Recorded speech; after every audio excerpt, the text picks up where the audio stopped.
అండి welcome back to my channel. So ఎంతో టేస్టీగా ఉండే మ్యాంగో పప్పు ఇలా చేయండి, చాలా బాగుంటుంది.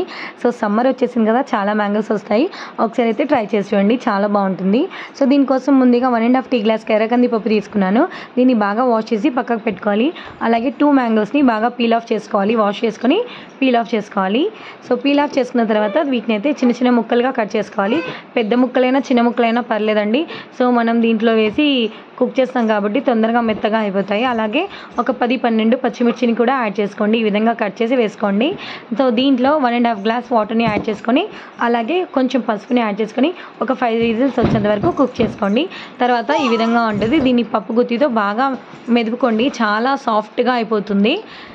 సో ఈ విధంగా బాగా మిక్స్ చేసుకుంటే చాలా మంచిగా వస్తుందన్నమాట. సో చూడండి, మనకి ఇక్కడ కలర్ఫుల్గా కనిపిస్తుంది కదా.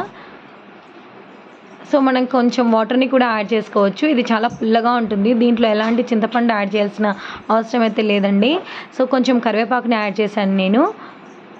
కొంచెం వాటర్ని కూడా యాడ్ చేసుకోవచ్చు. అలాగే కొంచెం సాల్ట్ని కూడా యాడ్ చేసుకొని 1 గ్లాస్ వాటర్ని యాడ్ చేసుకొని బాగా మిక్స్ చేసుకోండి. మనకు కొంచెం పల్చగా కావాలంటే ఇంకా కొంచెం పల్చగా వాటర్ని కూడా యాడ్ చేసుకోవచ్చు అనమాట. సో నాకు ఈ కన్సిస్టెన్సీ చాలండి, అందుకనేసి నేను 1 గ్లాస్ అయితే వేసాను. మనకి ఇంకా కొంచెం పల్చగా కావాలంటే ఇంకా కొంచెం వాటర్ని యాడ్ చేసుకోవచ్చు. మంచిగా దీనికి బాయిల్ వచ్చేంత వరకు కుక్ చేసుకోవాలి. బాయిల్ వచ్చేసింది కదా, సో దీన్ని అయితే ఇప్పుడు పోపు పెట్టుకోవాలి. ముందుగా పాన్ పెట్టుకొని ఆయిల్ వేసుకోవాలి. సో ఆయిల్ అనేది మంచిగా హీట్ అయిన తర్వాత ఆవాలు, జీలకర్ర, సో దీంట్లో ఎండుమిర్చి అలాగే దంచిన వెల్లుల్లిని కూడా యాడ్ చేసుకోవాలి. సో ఈ ఎండుమిర్చి అనేది కొంచెం ఫ్రై అయితే బాగుంటుంది. సో కొంచెం పసుపుని యాడ్ చేసుకొని కరివేపాకుని కూడా యాడ్ చేసుకోవాలి.